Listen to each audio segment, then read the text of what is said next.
que os processos contra o Lula foram anulados? Porque o juiz era parcial. A Gisele já vai achar que eu tô pegando no pé dela, mas não é. É que eu gosto de contar essas histórias porque é interessante que a gente saiba o que aconteceu de verdade. E é quase isso que você falou. Na verdade, o Sérgio Moro não teve as decisões dele anuladas porque ele era suspeito. Na verdade, as decisões foram anuladas porque elas não poderiam estar em Curitiba. Mas por um dia, o que você falou poderia estar 100% correto. Olha só, o caso do Triplex estava na Justiça de São Paulo e o Sérgio Moro ele fazia assim. Onde ele via um caso que podia chamar atenção para ele julgando uma pessoa famosa, ele tentava puxar para Curitiba. Então ele viu esse caso do Lula e ele tentou levar para lá, inventou uma desculpa esfarrapada. Ele disse que a Petrobras e a OAS, que era a construtora do edifício, tinham um caixa em conjunto para a corrupção. Então o dinheiro saía de uma conta em conjunta e bancou uma propina que virou a reforma do Triplex. Ele nunca conseguiu provar isso, mas com esse argumento de que existia uma ligação entre a OAS e a Petrobras, como ele estava investigando casos da Petrobras em Curitiba, ele conseguiu puxar esse processo para lá, transferiram o caso para Curitiba. Em 2016 ainda, a defesa do Lula falou, olha, está no lugar errado, Curitiba não é o foro competente, ou volta para São Paulo, ou esse processo no futuro vai ser anulado. A própria defesa do Lula falou isso em 2016 e ninguém julgou. Ficou na gaveta esse recurso aí do Lula, ficou lá 2016. Aí conforme a investigação foi andando, o Moro cometeu um monte de ilegalidades. Aquela condução coercitiva, o Lula nunca se recusou a depor, mas ele fez aquilo para aparecer na televisão, na mídia. E em 2018, a defesa do Lula entrou com habeas corpus para dizer que o Moro era suspeito. E aí esse habeas corpus foi a julgamento. E estava 2-0 contra o Lula, a favor do Sérgio Moro, que ele não era suspeito. Aí o Gilmar Mendes pediu vistas. Teve a eleição do Bolsonaro eleito. Ia ser difícil colocar em votação para talvez soltar o Lula. Ele segurou 2018, entrou em 2019, vieram as mensagens da Vaza Jato. E aí a gente viu os bastidores, a podridão da Lava Jato, e aí caiu o mundo. Só que era um monte de mensagem que ninguém sabia se era autêntico ou não, se tinha sido adulterado ou não. Precisou a Polícia Federal periciar aquilo tudo. E aí passou 2019. Aí 2020 o Gilmar Mendes, vou colocar em votação. Veio a pandemia.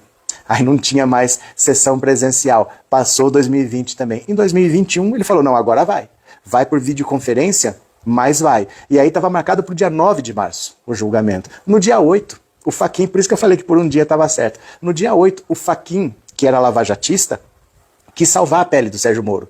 Não queria que o Sérgio Moro fosse considerado suspeito. Aí um dia antes, na véspera do julgamento, ele falou assim, lembra que em 2016 a defesa do Lula falou que o processo não podia estar em Curitiba? Pois é, agora em 2021 eu me toquei que o processo não podia realmente estar em Curitiba. Então tudo que foi feito em Curitiba tem que ser anulado. Aí ele anulou todas as condenações do Lula, não para ajudar o Lula, mas para ajudar o Moro, para que não fosse feito o julgamento da suspeição, que é a pior coisa que pode acontecer com o juiz. Mas no dia do julgamento, que era o dia seguinte, eles se reuniram e falaram assim, a gente vai continuar com o julgamento mesmo assim, porque se o Sérgio Moro for considerado não suspeito, o processo recomeça no lugar correto, mas as provas podem ser reutilizadas. Agora, se ele for considerado suspeito, o processo recomeça no lugar certo, mas as provas são inutilizadas, tem que começar do zero. E aí eles decidiram continuar com o julgamento. O julgamento já estava 2-0 contra o Lula. E aí, quando voltou, empatou 2-2. Votaram o Gilmar Mendes e o Lewandowski a favor do Lula. O último voto era do Cássio Nunes Marques, que pediu vista.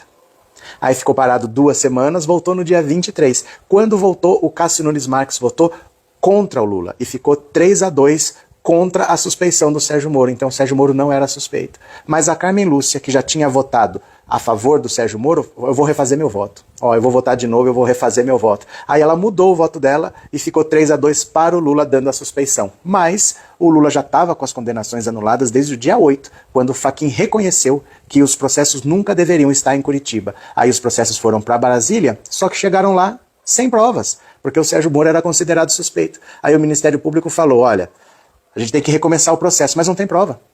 Como é que eu vou recomeçar o julgamento se não tem prova? Então eles optaram por arquivar. Eles falaram, olha, já passou tempo, prescreveu, a prescrição é uma absolvição na justiça, você é absolvido por prescrição, então eles reconheceram a prescrição e o caso foi encerrado. Ah, mas o Lula tinha que ter julgado. Não tem prova, não tinha o que julgar, o processo chegou em branco, tudo foi anulado. Ah, mas vai atrás das provas. Não tem, o Sérgio Moro forjou o caso, ele era suspeito.